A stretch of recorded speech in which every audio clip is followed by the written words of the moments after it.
Como cada fin de semana, Dragon Ball Daima trae bajo el brazo una polémica y este último no fue la excepción. En el más reciente capítulo pudimos ver el nacimiento del nuevo Majin Buu, ahora bajo el nombre de Majin Q.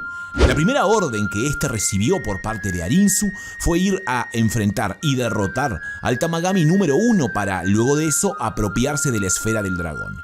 Ante esta orden, lo que me pregunto es, ¿qué tan fuerte es este nuevo Majin Buu como para enfrentar al Tamagami que posiblemente sea el más poderoso?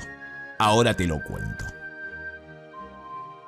Según entiendo, el nuevo Majin Buu nace a partir de toda la mezcla que se hizo para crear al Majin Buu real, pero usando de base una semilla de Saibaman.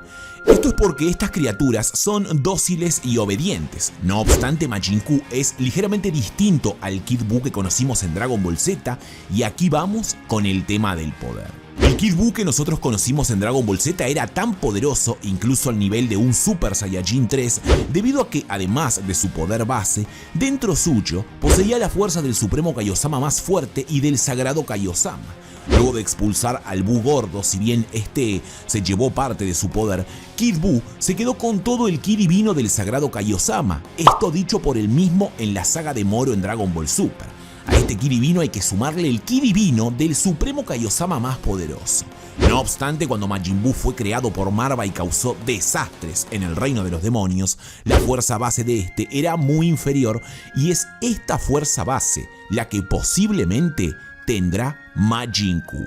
Si usamos a Goku como referencia para medir este poder, Kid Buu tenía una fuerza, como antes dije, comparable a la del Super Saiyajin 3 gracias a lo anterior mencionado, es decir, conservar en su esencia más profunda el poder y ki divino tanto del Supremo Kaiosama más fuerte como la del Sagrado Kaiosama. En pocas palabras, Majin Q debería de tener un poder comparable al del Super Saiyajin 2, lo que sería suficiente para hacerle frente al Tamagami número 3 que Goku venció en capítulos anteriores.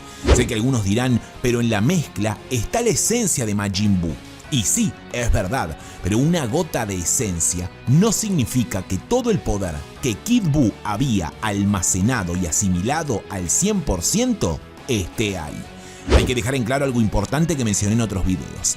Majin Buu o Kid Buu, como quieran decirle, es decir, el original, en aquel entonces, cuando fue creado, tenía ese poder comparable al Super Saiyajin 2, el que debería de tener Majin Q. Para ese entonces, en el reino de los demonios e incluso en el universo entero, si tenemos en cuenta que, por ejemplo, el más grande terror y conquistador del universo fue Freezer, en aquel entonces, un poder comparable al del Super Saiyajin 2, en una criatura tan inestable como Buu, habrá sido aterrador. Lo digo porque al día de hoy no se ve al Super Saiyajin 2 como algo atemorizante, pero la realidad es que es un poder devastador. No pensemos en Super, donde las escalas son ridículas, para poder tomar esto como una afirmación contundente y real.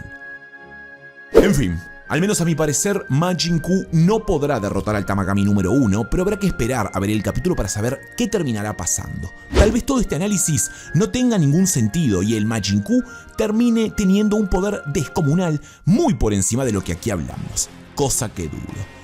¿Qué opinan sobre el nuevo Majin Buu? ¿Les gustó el diseño, apariencia y la idea de tener una nueva versión del Kid Buu que conocíamos? ¿Este nivel de poder les parece lógico y les hace sentido?